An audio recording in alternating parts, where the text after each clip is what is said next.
Welcome to podcast number 3 of Bass Talk with Hagen and Hayes. Today's topic is standing or sitting with a double bass. So, Susan Hagen, do you always sit to play? That's such a good question, David Hayes. um, I used to only sit to play, but Right. when I teach, I find that I stand a lot. Mm. It's just easier for space. When I started playing bass, I stood all the time, and as a kid, I had scoliosis. So Right. for people who don't know that, that's a curvature of the spine. And as I got older, it got quite severe. Right. And I would have muscle spasms in my back. And it was not bass related, Mm. it was just life related. And I found that sitting relieved the stress on my legs. And so my back stayed nice and loose. So I started sitting probably about a year or two after I started playing the bass. And I stayed sitting. I had non-bass related, the scoliosis Mm. issue was a challenge through my entire, well, life. It was definitely, I had surgery for it when I was in high school. So it Yeah. definitely impacted a lot of my just day to day things that I did. So I sat, and I found that when I sat, I was super comfortable. The only time my back didn't hurt was when I was playing the bass. The rest of my day, my back was very uncomfortable. Um, so I still sit. I know it means lugging a stool, which seems so dumb. It seems like a waste of energy and it's another thing to carry, and it makes putting things in my car even bulkier. But I just did so much of my what I consider my formative training in college while sitting. And what was interesting is I'm thinking back, every student when I was in college and in grad school, every student in my teacher's studio, we all sat. I think it was the And same for us. I yeah. started playing, I sat, Hmm. and this was the mid 1970s. And at that time, Gary Carr was just coming on the scene. And in Britain, almost everyone sat and used French bow. And suddenly there was this American chap coming who stood to play and used a German bow. And it was like chalk and cheese. It was unbelievable. Yeah. It was like the devil incarnate in Britain. It was unreal, really, because all the ones who sat and used French bow were right, and everybody else who stood and used German bow were wrong. Oh my Um, gosh. so it was quite strange. But I was thinking about this when I was thinking about what we are going to talk about today. And I Hmm. suddenly remembered that when I started to play, I sat as well, because I think my Ah, teacher sat. But yep. I've gone through sitting, standing, sitting, standing, sitting, standing, Okay. and Yeah. now I only stand. Hmm. But my students do both. I try and get them to learn both, because if you're sitting, you don't understand the balance of the bass. Right. When you're standing, you have to learn about the balance of the bass. Otherwise, Yeah. it's very difficult to play. And I think it's good to have the choice of both. But Right. I remember what you mean about carrying a stool around. It is Yeah. something else to carry. Another thing Um, to lug. it is, and it's. I can understand why people stand. But if you're in an orchestra and you've got a 3 hour rehearsal or 6 hour rehearsal, Oh yeah. only an idiot would stand for 6 hours. And It I makes think sense, that's, doesn't it? yeah, I think that's part of why, at least in America, when I was going through school, everyone sat because we were all training to be orchestral players. So Mm. why would you stand? And I remember one day I went to see Ed Barker, my teacher, play chamber music, and he was standing. And Right. I almost keeled over because, he sat for everything. Yes. And I remember thinking, what is he doing? And I talked to him afterwards. I said, oh, so I noticed you're standing. And he was like, yeah, I think it's good. I think my body, likes just having a different way of playing. But I Yes. remembered then that he would experiment with stool heights, or Mhm. is the seat of the stool tilted forward a little bit to make him sit up better. Which is why, most of my students at Berkeley, I'd say 98% of them stand, which is Yes. part of why I don't mind standing when I teach, because I can, like you say, talk about balancing the bass and how to use my body to get around and to help support the bass so my left hand isn't doing all the work. But also, a lot of my students will play gigs where there's not a lot of physical space. Yes. Yeah. And being able to stand definitely cuts down on how much space you need, your footprint, if you were on Yeah. stage. So I think for them, it's practical, you know. I also remember, I don't know if you ever ran into this because you didn't, you go through the phases. Sitting, oh, the stool had to be like an exact height for a long time for me. And it was really hard. So I would have to bring my own stool. And I would go to Symphony Hall to take lessons in Boston. Mm. And I'd bring my own stool. And finally, I think I was playing for Larry Wolf at the time. And he said to me, Susan, I don't get it. Why are you bringing your stool? I said, well, it's mine and it's the right height. And he looked at me, he's like, okay, it's time to add a little flexibility into your life here. So I stopped bringing a stool to Symphony Hall, which there's like 25 or 30 stools just sitting around the building, probably more actually. And so I would grab one that looked close-ish to the height that Yes. I liked so that it's not like 3 inches off. But Yes. I realized we have this wonderful thing on our bases called an end pin. You Who can would have thought adjust it? the height. And that made me realize for my standing students too, little bit, this happens with the boys, but it also happens more, I think, with the girls. Heel height of your shoes Yes. impacts how you're approaching the instrument. And I always make sure to point out to my students, if you're wearing higher heels, and Mm. boys' sneakers can be this way too. They're almost like on a higher platform. It's like, look at it, and you might need to bop your end pin out. Most of my students have the end pins with the notches, Yes. but I have end pins with no notches, and it's Mhm. just like a little clamp to close it, so I can Yes. put it anywhere I want. I really like Yeah. that. But you've got to be aware when you're sitting and standing. Do you come into this where you've got to think about the height of the base if your shoes are different?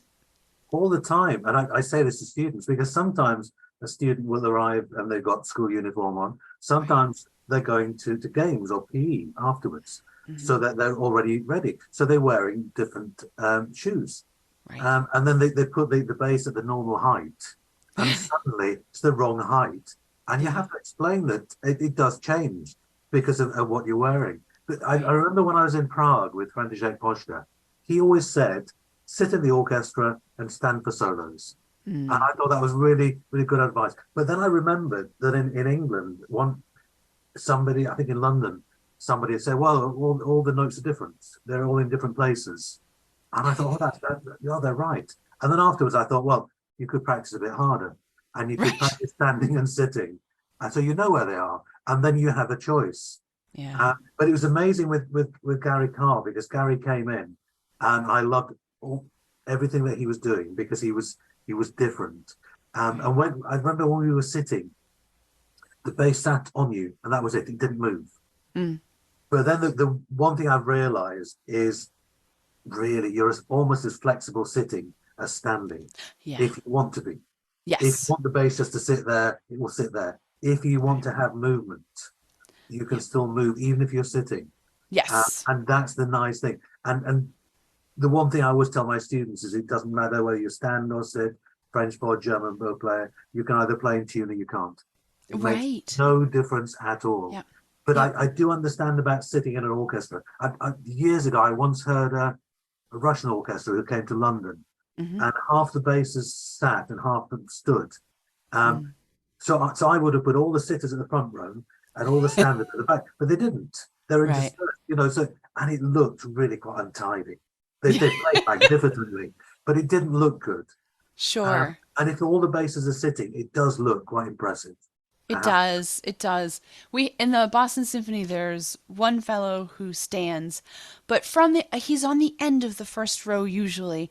From the audience's perspective, you can't really notice the difference because he and his stand partner sits, but they look great together, so you can't notice mhm, the difference. And everyone else sits.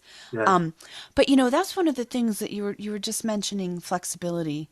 I Mm, remember that I came into school in college and I was very stiff when I sat. I thought I had to sit mm, incredibly still, um, because people would make fun of bass players who emoted too much when they played, and they made like, you needed a wingspan of like maybe 12 feet in each direction You're for not this. paying me enough money to emote. Exactly. But I realized a couple of things would happen. You get stiff and Mm, tight if you're not moving. And I thought, well, that's yes, not how I am. I move a little bit. But it took me a while to find the balance of, am I sitting and moving the bass? Is the bass still? Is my body moving? mm, But I remember I had played a St. Matthew's Passion, which is very, very long, 3 hour long piece.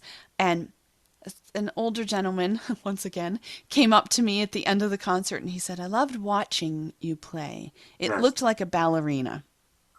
And I immediately thought, wait a second. He didn't say you sounded good. And ballerinas, oh gosh, maybe I'm moving too much. And Yes. so I went home that day and I started analyzing, as I tend to overthink. I thought, am I moving my body to try to shape the phrase? If Yes. someone isn't watching, are they hearing the phrase or are Mm, they only seeing it from the way I move? So I made sure I sort of redid how I move, how I sit, and making sure that the musicality is coming from my bass. But mm, the bass moves. I move myself, but it's not like showy, dancy, look at me, I'm shaping a phrase. But it's more like keeping my body loose yes. and, not stiff. Now, do you find when you stand and you're playing for long periods of time, does your body get stiff or tired? No, I think probably I've done it for so long. That That makes sense. it's okay. And when I teach, I start teaching at something like 8 in the morning, and I might go on until 4:30 or 5 o'clock. And I've been standing up for a lot of that time. But there's a piano stool. I play the piano a lot with my students. And Sure. sometimes I just sit on the piano stool and have Yes. the bass sort of sitting out in front of me. Hmm. And I can still play it as long as the end pin goes into the carpet, so the Right. bass doesn't move. I can still play a lot of the things to Yeah. demonstrate what I'm doing. So I'm standing and sitting all the time. But I've got Yeah. some students who have always sat and are really happy. And I've got some who have always stood and are really happy. But Right. I think there's a happy medium. Hmm. Um, and I think if you're going to become an orchestral player, you have to learn to sit because the the rehearsals are very, very long. I'm lucky that my rehearsals are never 3 hours long. It's much easier for me. Yeah. Um, it's much easier. And I'm not standing for such a long space of time. Right. But you do get older, and there are more aches and pains as you get older. And Yes. I enjoyed sitting. I enjoyed. Um, yeah, it was different because I enjoyed the flexibility because I think I always moved anyway when I played, Yeah. so that didn't stop me. But for some reason I've come back to standing, and I sort of haven't gone back. Now, when you stand and you talk to a student about how to balance the bass, Hmm, what's your advice? Because I think, a lot of people use bent end pins and things like that now, but hmm, I still think for those of us that don't, well, how hmm. do you tell them to make sure that they're not just sort of holding the bass up with their left hand? Oh, it's interesting. I had one student who was she had a Francois Rabat end pin, which is Yes. the curved end pin, and I couldn't play the bass because I couldn't like The balance is so oh, different. I went to his apartment years ago. We went out for dinner. I was doing a masterclass at Paris Conservatoire, and I went Hmm. out for dinner with Francois Rabat and Thierry Barbet. Yes. And before that, we went to Francois's apartment, and he showed me this new end pin. Yeah. And I remember that the balance of the bass, it felt like there was no weight to the bass at all. It was Yeah. unbelievable. It was fantastic. But I Yeah. think you have to get used to it. So You do. so with Connie, I used to say, you'll have to hold the bass for me because the bass used to move when I was trying to play her bass. But the balance thing is a really good one. And you just learn just by doing it, and you feel it's sort of upright-ish, Hmm. but it can't be upright. And if the weight is too far one way and then it falls too quickly, then it's wrong. There Right. should be a space where you just got a couple of seconds just before. And if you've got that couple of seconds, it's about right. But then also, then moving into thumb position, then Right. you then have to pull the bass back so that you Back move into you. into thumb position and then move Yeah. back. Yeah. But I like teaching the freedom, and I Yeah. get students playing high much earlier than ever I was taught. Hmm. but the balance of it, I love it. And I never even think, but I spend a lot of time teaching students where to stand with the bass and how the Yeah. bass sits with it. And somebody once said to me, it should be like a milking stool. They always have three Mm, legs. And if you yeah. have a stool which has three legs, it balances. If you have a stool which has two legs, it doesn't balance. No. And that's always the thing is you've got your two legs and the end pin. And as long as the balance Interesting. is give or take right, it's Yeah. okay. But again, I've had pupils who stand behind the bass Right. um, because they're not really balancing it properly. Yeah. Yeah. Yeah. And that you can't do. It's Right. but there's a play, and then another student who stands too far around the bass. So Right. therefore, he can't play at the heel of the bow Hmm. because his arm won't let him. You know, Yes. they all have to learn all these Right. things. Yeah. But sitting, I did enjoy for a long time. Yeah. Yeah. I have I have a class that's called Elementary Bass Right. at Berkeley, and it's for mostly electric players, although I'll get Mm, a guitar player or a singer on occasion too. And they want to learn to play double bass, but they haven't had a ton of experience, sometimes none, mm, which I actually don't mind because they're adults. I can talk to them very high level of intelligence, which is yes. great. Um, but they also don't have bad habits yet, which I kind of like. Yes. But I do this little thing where I say, like, you want it, we call it upright bass, but it can't be upright 90 degrees. It's Yes. got to lean in towards you. And then I speak about the body a little bit, and I always sort of warn them. I say, okay, now I'm going to talk about bodies. So don't get freaked out. But you want the corner, like the shoulder of the bass, the corner of it, to lean in towards your belly. And for me, if you look at where your belly button is, for me, it's a little bit to the left of my belly button. For you, it might be a little to the right. It doesn't matter. It's going to be Mhm. somewhere around there. And then we talk about, your shoulders can't, your feet need to be sort of level with where your shoulders, not way far apart, not super Yes. close to each other. And so I get kind of specific with them. And then we talk about thumb position and how to get in and out. And yeah, like you said, moving the bass closer in towards Yes. you. And Mm. I make them laugh, but I use a bad word. I say but. I say to That's them, you exactly what keep, I was thinking about as you were saying that. and I explain, you want to keep your feet where they are, kind of move your butt back a little bit Yeah. and have the bass come in towards you. And the bass does the work that way. And then you stand back up and you know, you want to keep your back straight no matter what. You're not going to be hunched and crouched over, but then you bring your butt and your stomach forward to come out of thumb position so that it's like a gradual transition. And when And I that's the say to them now, difficulty, the gradual. yes, Yeah. yes, it's the gradual because a lot of them will sort of get to like an F sharp and then they lunge. And That's it. so That's we it. work on these sort of in and out of thumb position pieces. In fact, that is one of the things that I had you create because, scales are great. Scales are important. Arpeggios are crucial, all of that. But I remember being a student and thinking, well, I can do my scales in and out of thumb position, but I can't play my music. Yes. And I thought, my God, what do I do? So as a teacher, I found that to be very frustrating. So I asked you to write some music. Mm. You wrote the collection Scaling the Heights to Yes. go from what I call the danger zone, that region right before thumb position, into thumb position and back. And it's great. The students love it. The music, they're short pieces that they can learn in a week. So they feel like they've achieved something. It's not like, oh, hey, let's learn the Botticini elegy. This Mm. week you've never come in and out of thumb position in anything but a scale, so have fun, which was what happened to me. That's I how loved I learned. writing. I really enjoyed writing them. And once The I'd worked out it was every major and minor key, I Yeah, knew what I was doing. that book Um, is awesome. Thank you. But it's nice as well that sometimes you can play across the string. You stay in thumb position Yes. to play Yep. an F. Sometimes you come back to play an F. And Right.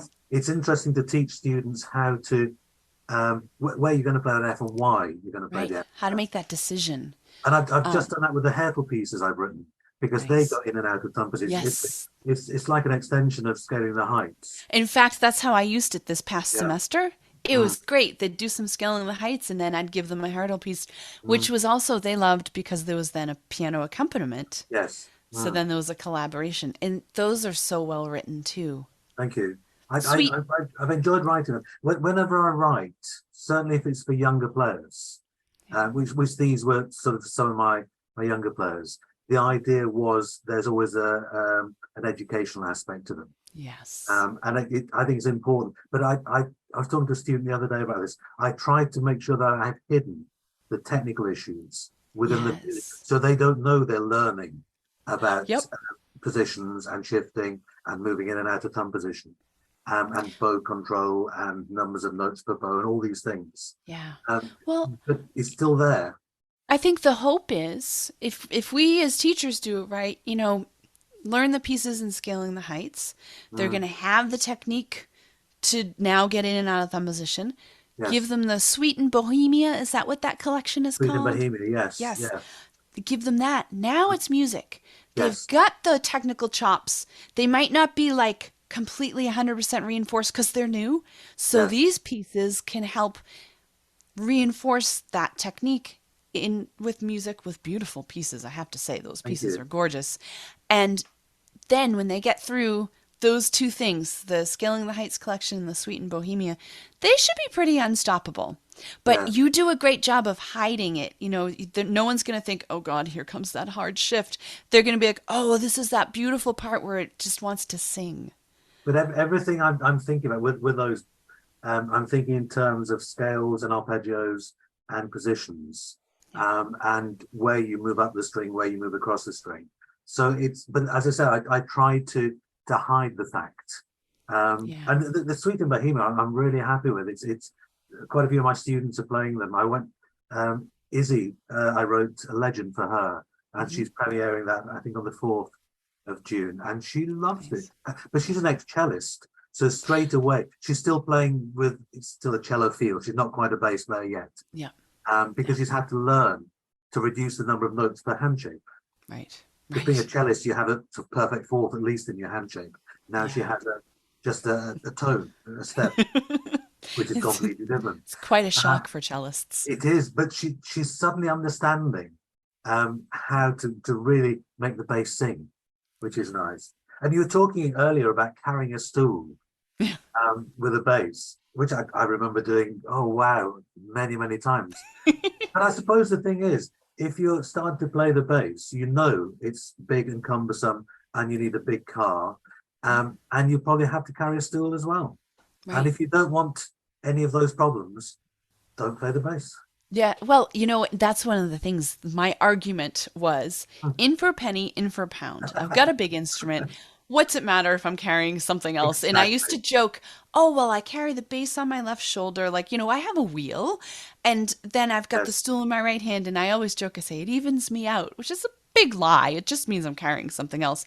And now my husband laughs and he's like, I know you're lying. I'm taking your stool. all But, my students, all my yeah. students have wheels, Yes. because where the school is, it's on many different sites. Hmm. And where my teaching room is nowhere near the concert hall or the Right. small concert hall. Right. And they've got lots of cobbles because it's an old city. Yeah. And so they have wheels, which Yeah. means carrying a stool is no effort at all. It's really We not a big we didn't have deal. stool wheels in my day. Well, you know what? We had them, but they were only for kids that were big babies. And, we'd joke like, oh, you have a wheel. Life must be tough. And it was bad. It was like this macho thing. If you carried your bass, you were a real bass player. And now I think, people are really more into body awareness and Yes, yoga and Pilates and body mapping and all these things where we just don't want to damage our bodies doing something that we yes. could avoid. But it's true, a wheel makes the base quite transportable. It's just not a big deal. And Um, they're not expensive. I just give no. a link on the internet and get people to buy them. Yes. And they put the wheels on. It takes them 20 seconds. Yeah, It's it's just worth so it. simple, and they just all walk up and down wells with these basses. It's Right. amazing. And but Yep. that's the thing about being a bass player, is you just get on with it.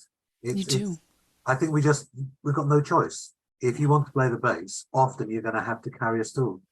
As a stander, I love it that I don't have to carry a stool. I have to say, um, yeah, I do feel quite good. The problem I have then with standing is you have to make sure that the floor is okay, because Yes. if the balance of the bass moves slightly, suddenly the bass sort of falls away from you. Right, So if right. I'm You playing in a church, I always have to take a small carpet with me because I don't know ah, if it's going to be carpet on the floor. I don't know if right. it's going to be wood. I don't know if it's going Yeah. to be cement or Right, right. anything. I have no idea. So I always take Yeah, something with me that's uh, smart. just to make sure. My Um, end pin, mm, it's a carbide tip. right. So it's like carbon fiber with titanium. It's all these great things. It stabs into everything and it stabs into things it shouldn't. But Yes. I can hold a grip on a cement marble, although I really don't want to because it Yeah. usually means I'm in a church and I don't want to like deface the Yes. place. But it will stab and hold into absolutely any surface, which the reason why I like that is when I play out at Tanglewood with the Boston Symphony, the stage there, there are risers and the bases are Yes. on risers, and I don't know what they're made of, but it's very slippery. It's Mm, looks like wood, but it does not respond to an end pin the way really. it would. And so we used to all have like rock stops or the anchors that attach to the bottom of the stool. Yes. And when I found these end pins, Dennis Roy helped me find it. I said to him, I can stab into that stage at Tanglewood. You know, when the bass slips and you're sitting, it whacks your collarbone It does. and it It does. hurts. And I know when you're standing and it slips, it's a disaster too. So I love having this end pin. I can just sort of jab it in and I'm good to go. We also, with the Boston Pops Esplanade, when we're touring, sometimes we play in like hockey arenas and we bring our own Right. stage, and I know it's not plastic but it feels like plastic, and Yes. it's textured, and everyone's end pins slip, and so we'll ask for like gaff tape and they put an X and people stab into that. But I with was my disappointed carbide, when you said there was a stage. I I was know, just imagining you all go around on the ice. on the ice, well, there's oftentimes ice underneath us and man, it's cold. I bet. I It's bet. really bad. But with my carbide tip on my end pin, I just go boop, and it does. I don't even have to shove it in. I just a Mm. gentle put it onto the stage, and I'm good to go. I can even, unfortunately, spin my bass safely, which is one of those things that happens. Which I have a love-hate relationship with the spinning, but you know that's a story for another day. Yeah, I try not to spin my bass, and I try to persuade my students not to, because it only goes one way, if I'm honest. Oh, we've this might be a future podcast. We have had spinning moments. Oh, so many different things can go wrong. But the crowd can love it, and when it's an orchestra like the Boston Pops, they're going to be into it, but that's a topic for I another think when day. we come over to Boston next year, I think we're going to have to Hmm. practice us swinging our basses around. Oh, oh yeah, I can teach you that. Thank I should actually teach a class of that because I actually am the Boston Pops award-winning bass spinner. It's like a No. oh yes, even when I'm playing with the Boston Symphony, like Boston Hmm. Pops at Yes. Symphony Hall. It's kind of a little joke, you know, faster and longer than the guys. I think I'm So, too serious for you, Susan Hagen. oh, I think you are. That's why I need you to keep me serious. But, oh, and there was another thing you were talking about. So, the Francois Rabath end Hmm. pins. One of my students said to me what he liked about it was that it feels like you're sitting the way the bass balances on your Hmm. body, but you're standing. So he loved not having to carry a stool. But every time I played his bass, I was afraid I was going to drop it because when I stand, I Yes. approach the bass a certain way. Yes. And when I sit, it's different, and to combine those two. But I find that there are some people that love it. Now there are also some people that sit with the Rabath end pin. I haven't seen that, but I Hmm. have. But the Rabat Enpin is it is like standing and sitting at the same time, which I Yeah, think is one of the benefits of it. It's I think it's great. you're standing, you still got the freedom, but it feels like you also have the security of sitting. Yeah, yeah, and you But know it's I've seen funny. a friend of mine, Alberto Boccini. Mm. I don't know if he has a Rabat Enpin, but I think when he plays, he sits on a piano stool, really Ah, quite okay. low. Yeah, yeah, yeah. It's interesting because when they first started to become popular, Hmm. those Rabath end pins, people in Boston were thinking, oh, this is a shortcut so that you don't have to practice as much. Yes, And yes. I said to a couple of the people that were saying that, I said, is it possible that because, let's be honest, the bass is bulky, it's Hmm. kind of big and awkward. I love it, but it's a little bit of a beast. Yes. what if this is making it physically more comfortable for more people to be playing our instrument and therefore making it better? Because if more people play it, Mm, there's the odds of great players increases. And exactly. I don't think it's a shortcut at all. I think it's opening the instrument up to people that maybe physically weren't comfortable playing it, and now they are. Well, Francois was amazing. He's amazing because he solved all these problems he didn't know were problems. Yeah. Because he didn't have a teacher, he just had a tutor. So he just worked out how to do it his own way, the best way, and he Yes. discovered this way. And it's amazing how the system has gone all over the world. And I'm always a great believer in anything that's new. If it's good, it will survive, and if not, it'll fall by the wayside, as it Exactly. always has done. Yes. And I think this one is a stayer. I think this one is there's a lot for this one. I think I'm too old, if I'm honest, to want to change it.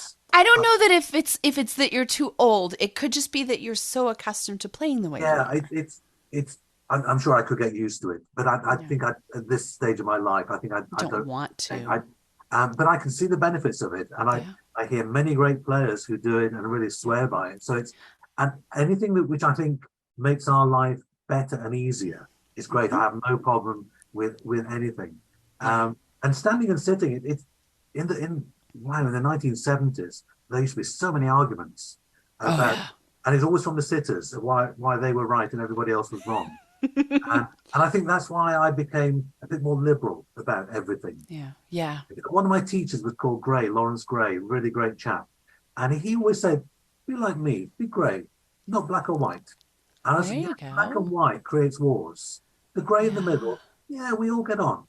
And I always remembered that. I thought, yeah, and there's space for all of us.